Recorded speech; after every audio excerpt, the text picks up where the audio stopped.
Desde mediados de febrero comenzó la cruzada anticorrupción de la Alianza Verde. La finalidad es poner reglas más fuertes en cuanto a este tema. Sin embargo, el número de firmas a recoger para poder llamar a las urnas es bastante alto. La consulta liderada por Claudia López y otros representantes del partido Alianza Verde busca prevenir y castigar a políticos y contratistas corruptos. La iniciativa contempla los siguientes mandatos: la reducción del sueldo de congresistas y altos funcionarios de Estado. Con la medida, los ingresos pasarían de 40 a 25 salarios mínimos legales vigentes. También se busca que aquellas personas condenadas por corrupción paguen sus penas en la cárcel sin ningún tipo de beneficios, además del término de sus contratos. Se les exigiría a todas las entidades públicas y territoriales el uso de pliego tipo, documento que reduciría la manipulación de requisitos y las contrataciones no transparentes. Se tendrían que rendir cuentas del presupuesto de inversión nacional en audiencias públicas con la ciudadanía, quien además vigilará su ejecución y contratación. Por otra parte, los congresistas estarían obligados a rendir cuentas sobre su gestión política y legislativa. Esto sería de forma periódica y detallada. Por último, la permanencia en los consejos, las asambleas y el Congreso se limitará a una permanencia de máximo 3 periodos. En la actualidad ya se han recaudado 1.800.000 firmas que se espera puedan convocar la consulta popular anticorrupción. Bueno, y para entender mejor esta iniciativa y los alcances de ella, nos acompaña en estudio la representante a la Cámara y promotora de la consulta anticorrupción, Angélica Lozano. Angélica, buenas noches y bienvenida a Red Más País. El gusto es mío, hablarle al país, imagínese. A las regiones. Porque aquí en Red Más las regiones son muy importantes. Maravilloso, porque en nuestro país siempre mirando para el ombligo de Bogotá. Bueno, aquí tengo el volante que ustedes están repartiendo. Yo quisiera hablar de esto punto por punto. Primero, de lo general, ¿de dónde salió esta cruzada contra la corrupción? ¿Y no le parece bastante alto 5 millones de firmas? Es alto. Imagínense que el periodo del actual Congreso comenzó en julio del 2014, es decir, vamos a completar 3 años de periodo. Y nosotros en estos 3 años presentamos no una, ni 2, ni 3, sino 8 veces estos proyectos de ley. Los presentamos 2 veces, por ejemplo, el de bajar el salario de los congresistas, porque es muy injusto que en nuestro país, medio país, vive con menos de un mínimo. Un cuarto de país con un mínimo. Y el otro cuarto país somos los privilegiados que recibimos más. Pero en el tope, en la cabeza, estamos los congresistas. Entonces es desproporcionado un salario de 40 salarios mínimos. Es uno de los más altos del mundo. Miren, en la Feria del Libro vino un congresista holandés y me vio recogiendo firmas. Entonces me dijo, explíqueme eso. Entonces le mostré el volante y leyó todo y dijo, todo es como tan obvio, todo es como tan lógico, todo funciona en Holanda. Me dice, pero explíqueme lo de los salarios, hágame cuentas en euros. Y sacamos la cuenta, nosotros en Colombia ganamos el doble de lo que gana un holandés. ¿De Holanda? En euros, que viven en euros. Y ellos sí trabajan de lunes a viernes, supongo. Ganan 6.000 euros. ¿Sí? Y me decía, pero esto es absurdo, en Holanda la gente no se aguantaría que a los políticos nos paguen tanto. Entonces vamos punto por punto. Primero, bajar el sueldo de congresistas de 40 a 25 salarios mínimos. 40 salarios mínimos se gana un congresista. 40. Y eso es injusto porque la gente está en el rebusque, pagando unos impuestos brutales. Mire, la reforma tributaria, ¿dónde andaban los televidentes y usted el 28 de diciembre pasado? Pues era el Día de los Inocentes, entonces ese día teníamos emisión especial de las bromas y de las embarradas al aire. Bueno, entonces tú estabas trabajando, los televidentes estarían descansando en vacaciones. Ese día, el 28 de diciembre, el Congreso aprobó la reforma tributaria. ¿Saben cuánto tiempo se demoró subir el IVA del 16 al 19%? Tiempo. ¿Cuánto tiempo? Calcule. ¿Semanas? 58 segundos. Increíble. Menos de un minuto. Porque dijeron, se abre la votación sobre la proposición 8 del artículo 20. Yo miré en mi carpeta cuál es la proposición del 8 del artículo 20, IVA. Y yo, están votando el IVA en 58 segundos. ¿Por qué? Yo creo que en parte porque cuando hay un salario de 40 salarios mínimos, 3% eso es igual a nada para quien tiene ese ingreso, pero es muy alto. Entonces nosotros promovemos esta reforma, la presentamos 2 veces en los 3 años que ya pasaron por medida de equidad. Esa más que anticorrupción, ¿sabe qué es de equidad? De justicia, porque es desproporcionado la brecha entre el ciudadano raso que paga sus impuestos y los que estamos en el curubito. Entonces hay que disminuir. En honor a la verdad, y no lo digo porque usted acá, pero hay muchos congresistas que no trabajan de lunes a viernes, como usted que siempre está juiciosa, pero eso no tiene presentación. Exacto. Y no va a pasar nada. Y tiene que ver con otros puntos de más adelante. Por ejemplo, la rendición de cuentas es a qué se dedica uno, o sea, su agenda. La agenda de un congresista debe ser pública, porque es que no hay un tinto gratis allí en la esquina, uno no sabe con qué lobista, con qué persona, búsqueme esta exención para un impuesto. Entonces nosotros hemos promovido ya en el proyecto de ley de transparencia, que se hundió 3 veces. Salario se hundió 2 veces. Ley de transparencia 3 veces. ¿Qué proponíamos? Por ejemplo, que toda la gestión del congresista sea público. En mi agenda aparece hoy, entren en internet, hago la cuña para que haga la prueba.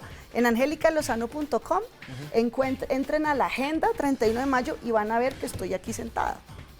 Porque así tiene que ser. Porque su sueldo lo pagamos los contribuyentes. Y porque las decisiones que nosotros tomamos se forman en las conversaciones. Cuando uno va a un foro, a una universidad o con un gremio o una empresa, uno está cogiendo información que luego va a influir en su decisión. Entonces es de interés público si yo ando en qué plan con quién. ¿Sí? Si yo me meto al servicio público, implica ese tipo de restricciones sobre mi vida. Entonces, que la agenda sea pública, pero más importante, los proyectos públicos. ¿Qué proyectos presenta su congresista en su departamento? ¿Sí? ¿Cuáles pasaron? ¿Cuáles no? ¿Por qué? ¿Qué debates? Porque el Congreso, más que leyes, que le voy a contar una cosa. Colombia tiene 33.000 leyes. La Constitución es acá en la gringa asesina. Exacto. Entonces, más que emitir leyes, lo vital que debe hacer el Congreso es control político. Control político oportuno, previo, a tiempo, señor ministerio tal, con tal agencia, porque cómo está la inversión para prevención de desastres. A tiempo, no después mandemos carpas para Mocoa. Correcto. ¿Cierto? Entonces, el control político, ¿qué hace el congresista? Sus conflictos de interés. Le doy un ejemplo. Supongamos que yo vendo motos en mi vida privada. Entonces, yo gano por la venta de motos. Yo tengo que registrar eso para que cuando haya una discusión sobre motos, que si el curso, que si la licencia, que ahora vale más, que los litros, que la exención, oiga, esa señora no puede votar porque es que ella se lucra de las motos, ¿cierto? Entonces, todo eso lo buscamos en la ley de transparencia y se hundió 3 veces, entonces va por aquí. Segundo punto, cárcel común sin privilegios a corruptos y cancelar sin indemnizar sus contratos con el Estado. Pues imagínese que si un ciudadano comete un delito, una estafa, un robo, cometió un delito, ¿a dónde va a dar? ¿A la picota o a la modelo? Picota, modelo, buen pastor. O buen pastor. ¿Cierto? Picaleña en todo el país. Si usted, por el solo hecho de haber sido congresista, tiene derecho a tener un régimen especial carcelario. Entonces el señor Samuel Moreno, que se robó 2 billones con B de Bogotá, él no está en la modelo. Media reforma tributaria. Media reforma. Él vive allí delicioso, con vista sobre Bogotá, con la montaña, puede hacer yoga, aquí en Carabineros.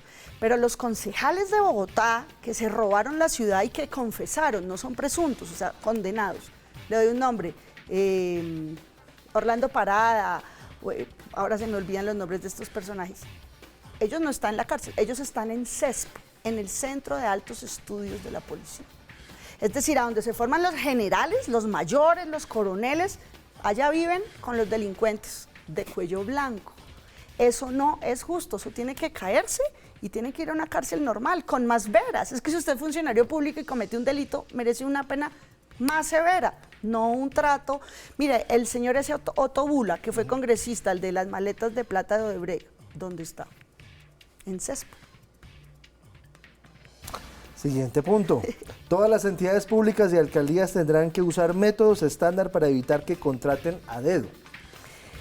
La contratación es manipulable cuando se maneja a dedo, cuando arman los pliegos, cuando establecen unos requisitos que solo puede cumplir un hombre alto, de barba, de gafas, ¿sí? No, me está describiendo a mí, no puede ser. Cuando se diseñan los pliegos con nombre y apellido, ¿cierto?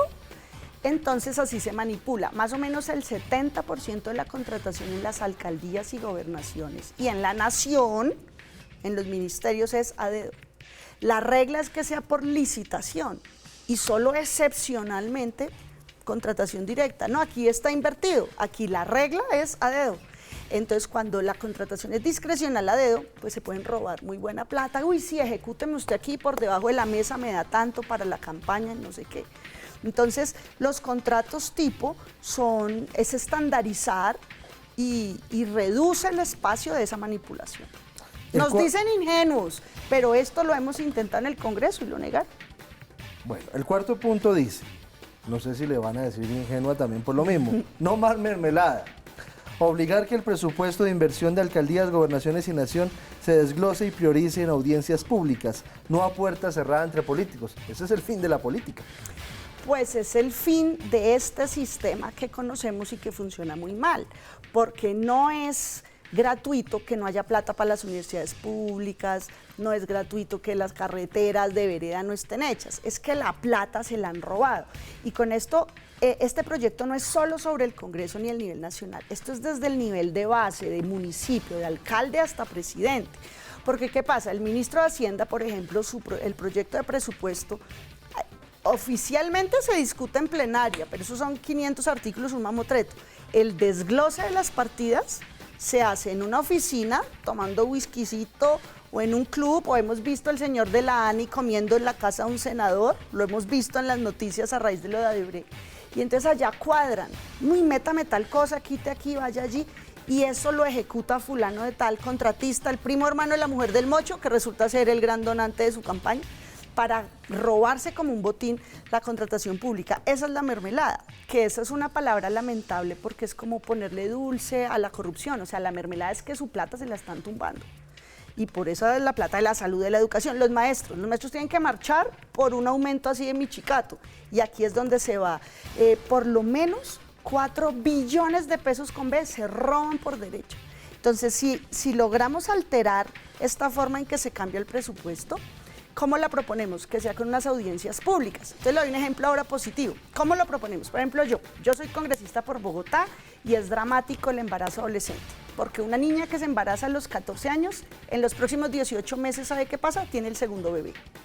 70% de niñas quedan en el segundo bebé cuando es adolescente, y luego es un rezago académico y de trabajo y demás. Entonces es un círculo de pobreza. Entonces supongamos que digo, bueno, en el presupuesto por favor pongan 10.000 millones de pesos para disminuir embarazo adolescente. Eso queda en público y queda grabado y registrado. Angélica Lozano pide 10.000 millones de pesos para que se inviertan en Bogotá para bajar embarazo adolescente. Al año siguiente, cuando se ejecuta, ¿quién va a ser la persona más interesada en que eso se ejecute bien? Empezando por mí, porque si eso sale mal, entonces era que no se necesitaba, era que estuvo mal formulado. ¿Quién lo va a ejecutar?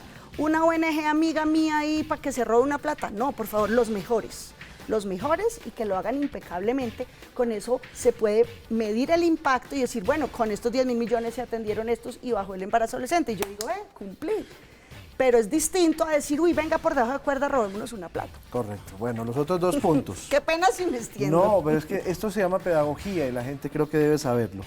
Publicar las declaraciones de bienes, patrimonio, renta, impuestos y conflictos de intereses de todos los elegidos por voto popular. ¿Esto no es como peligroso en un país como Colombia? Eso dicen unos congresistas y dijeron, con ese argumento lo hundieron cuando lo presentamos. Dijeron, no, si publico mi declaración de renta, me van a secuestrar.